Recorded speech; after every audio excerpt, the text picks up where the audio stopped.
1 bulan setelah kita sampai di Lampung, kita langsung buka usaha gitu.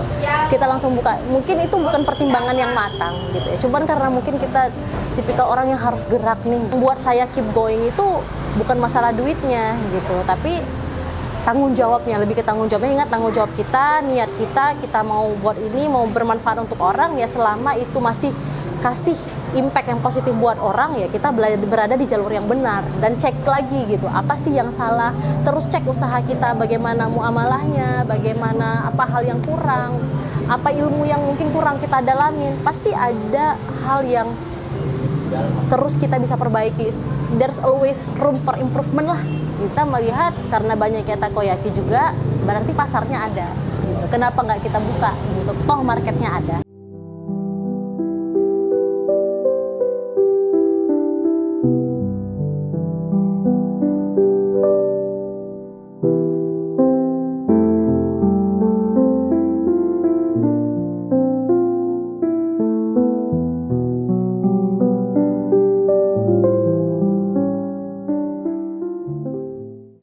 Assalamualaikum warahmatullahi wabarakatuh. Nama saya Natasha Zuelda, bisa dipanggil Tasya.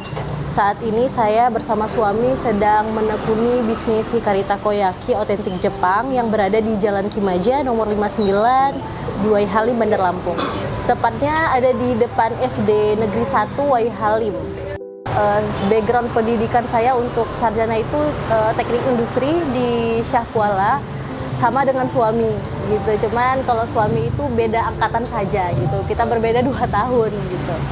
Nah, dan di sana itu kebetulan ada program magang, sehingga suami ikut gitu ya. Ada kerjasama antara program antara Syahkuala dan juga perusahaan di Jepang, sehingga suami termasuk salah satu orang yang akan dikirimkan ke Jepang seperti itu. Nah, beliau ke Jepang gitu kurang lebih selama 5 tahun. Kurang lebih selama 5 tahun, dan saya ikut pada saat di tahun kelima beliau.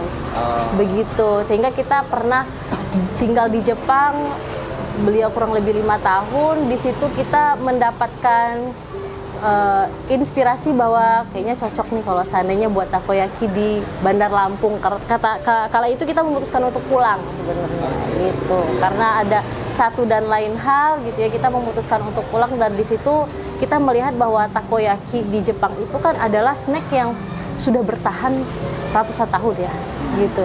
Kita merasa cita rasa ini sangat unik gitu, sehingga mungkin bisa diterima di Bandar Lampung nih, seperti ini bisa menjadi peluang begitu. Dan memang kita dari Jepang juga kita senang masak takoyaki sebenarnya. Jadi di setiap weekend kita itu kayak ada alat elektrik gitu untuk masak takoyaki di rumah gitu, kayak home cooking gitu. Jadi kalau di sana itu kita udah ada tepungnya, semuanya sudah disediakan gitu. Jadi kita tinggal beli di supermarket gitu. Kita masak di sana tiap malam minggu, dan kita bagi-bagiin ke tetangga, dan mereka bilang takoyaki kita enak gitu. Makanya takoyaki itu mungkin lebih gampangnya kalau kita lihat di Indonesia ini kayak, kalau di Bandar Lampung khususnya kayak empek-empek ya gitu. Jadi itu sudah menjadi everyone's favorite lah gitu, semua orang suka itu gitu, dengan isian di dalamnya gurita. Pada awalnya itu sebenarnya makanan untuk orang yang susah ya gitu di Jepang gitu. Jadi pada zaman dulu ketika peperangan, jadi mereka itu bingung. Jadilah ada adonan tepung yang isi dalamnya gurita. Awalnya bentuknya nggak bulat sih kalau saya baca ya, kotak-kotak, lama-lama berevolusi jadi bulat gitu. Nah, kalau di Jepang itu semua orang itu tahu takoyaki, terutama takoyaki ini datangnya dari Osaka. Jadi kalau kita ke Osaka itu ada banyak sekali orang yang jual takoyaki dengan macam-macam keunikannya gitu. Jadi ya Osaka adalah kota takoyaki sebenarnya. Isinya itu macam-macam ya? Iya, isinya juga macam-macam, tapi ya mostly karena tako itu adalah dalam bahasa Jepang artinya gurita, jadi mostly diisi dengan gurita. Jadi guritanya sudah direbus gitu dari gurita fresh, sama kita juga seperti itu pengolahannya, lalu dimasukkan ke dalam adonan takoyaki. Dan uniknya takoyaki ini dimakannya kan saat panas-panas ya gitu, jadi itu memberikan sensasi yang berbeda gitu. Kalau kita martabak lah ya, gitu ya, mirip ya gitu, sensasi yang berbeda. Dan di dalamnya ada kekenyalan gurita, dan di luarnya itu crispy, tapi macam-macam sih karakter takoyaki di sana. Ada yang lembek banget, ada yang crispy di luar, di dalamnya lembek gitu. Jadi ada banyak varian takoyaki juga. Mungkin perpindahan mindset juga ya, perpindahan mindset dari yang kita tadinya jadi pekerja ke yang kita harus buka usaha gitu ya. Sebenarnya sih karena memang di saat itu kita memutuskan untuk pulang, hal yang paling mungkin dilakukan adalah membuka usaha. Secara kita pada saat itu memang umurnya bukan fresh graduate lagi gitu ya. Mungkin bisa masih mencari kerja, cuman kita mikir apakah ada sesuatu yang bisa lebih banyak memberikan manfaat untuk orang lain gitu ya. Mungkin kita mikirnya di situ kayak yang udah usaha gitu. Kita berharap di motivasi kita usaha ini bisa jadi lahan kehidupan untuk orang lain gitu loh. Jadi memang kita berusaha punya pekerja sebanyak-banyaknya juga gitu ya, dengan sistem yang bagus gitu biar orang bisa banyak belajar juga ketika kerja sama kita. Itu sih sebenarnya kayaknya dorongan. Mertua saya tuh orang Lampung waktu mertua saya itu orang Lampung gitu ya, jadi domisilinya dulu kembali sebenarnya. Jadi orang Lampung yang kuliah di Aceh ya berarti? Iya benar. Dulu beliau masa kecilnya di Lampung, dan memang mertua saya itu yang paling mungkin adalah mertua saya itu sudah tinggal sendirian. Jadi bapak mertua saya udah nggak ada gitu. Jadi hal yang paling mungkin adalah ke Lampung, karena kalau ke Aceh alhamdulillah saya masih punya orang tua yang lengkap gitu. Begitupun kita melihat bahwa di Lampung ini lebih ramai juga, dengan segala banyak pertimbangan kayaknya Lampung lebih cocok untuk tempat kita membangun sebuah usaha deh. Ada banyak hal juga sih Mas ya, karena memang ngurusin orang tua iya, sama juga kita itu di sana kebetulan tinggalnya itu di tempat yang akses makanan halal itu susah gitu, akses untuk ibadah itu lumayan sulit gitu ya. Jadi beda-beda kan motivasi orang gitu, jadi kita memikirkan untuk kayak ya sudahlah gitu. Pun kalau misalnya kerja di Jepang mau sampai kapan, alhamdulillah mungkin tembus kayak 40-an gitu, kali 40 jutaan gitu per bulan gitu. Iya, jadi tapi mungkin ada hal-hal yang nggak bisa materi berikan ya pada akhirnya gitu, nggak semua bisa kita kayak oh ini besar gitu. Cuman ya banyak ketakutan lah ketika di sana gitu. 1 bulan setelah kita sampai di Lampung, kita langsung buka usaha gitu. Kita langsung buka. Mungkin itu bukan pertimbangan yang matang gitu ya. Cuman karena mungkin kita tipikal orang yang harus gerak nih gitu. Dan memang pada saat itu saya sedang hamil 7 bulan. 4 bulanan gitu. Jadi anak pertama gitu. Jadi mau nggak mau ya kita memang harus harus memang bergerak secepat mungkin, karena mungkin kita butuh biaya juga untuk A, untuk B, untuk C gitu ya. Udah ada sih takoyaki gitu, dan memang kita melihat karena banyaknya takoyaki juga berarti pasarnya ada gitu. Kenapa nggak kita buka gitu, toh marketnya ada. Untuk modal awal mungkin tembus, karena mungkin tidak banyak pertimbangan ya, harusnya memang bisa di bawah dari itu jauh, 50 juta.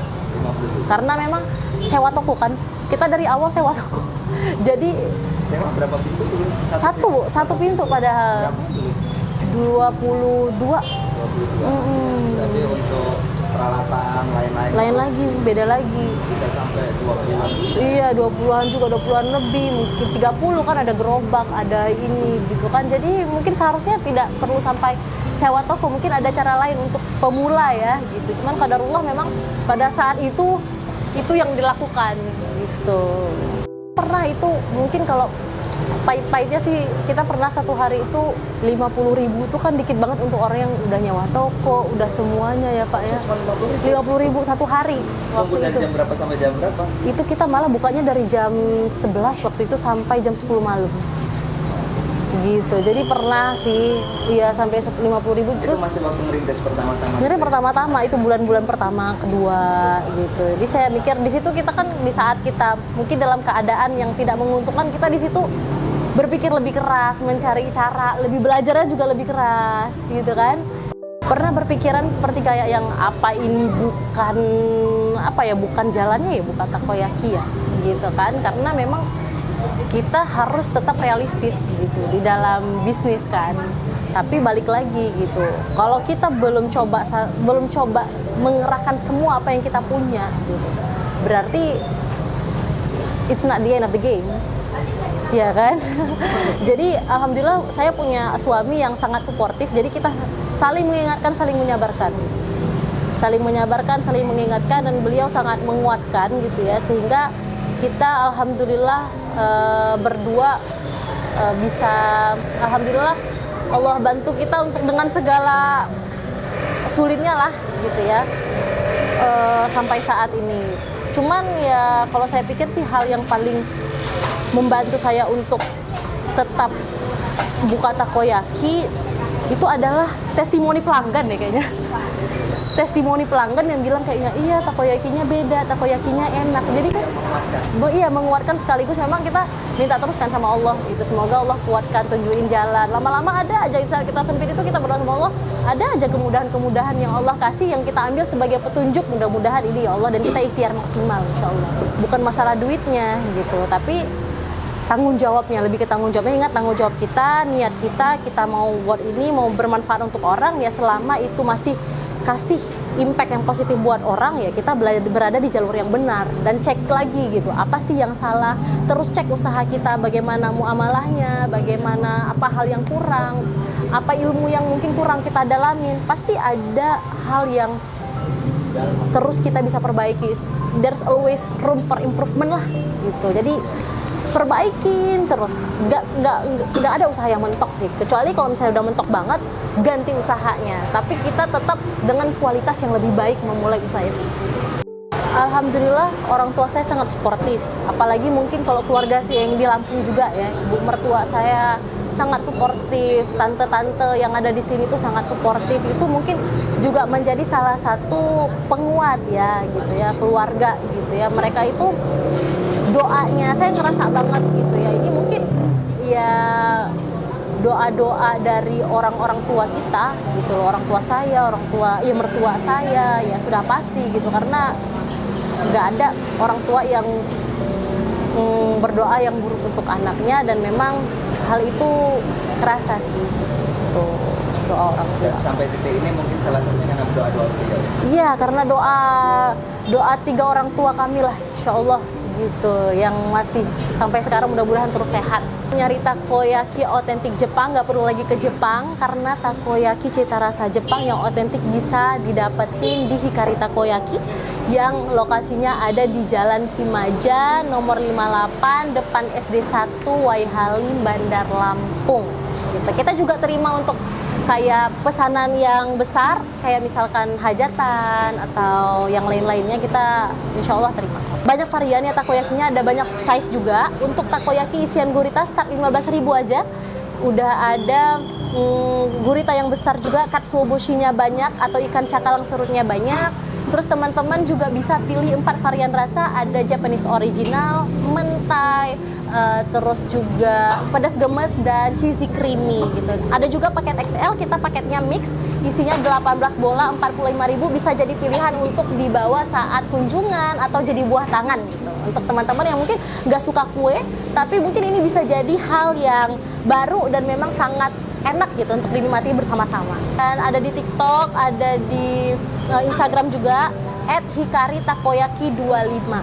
Untuk GoFood ada Hikari Takoyaki, Shopee Food juga Hikari Takoyaki 25, GrabFood juga Hikari Takoyaki 25. Atau teman-teman kalau bingung langsung ke sosmed kita, klik link yang ada di bio kita, klik link yang ada di bio kita. Di situ ada link untuk GrabFood, Shopee Food, GoFood, dan juga untuk pemesanan via WhatsApp.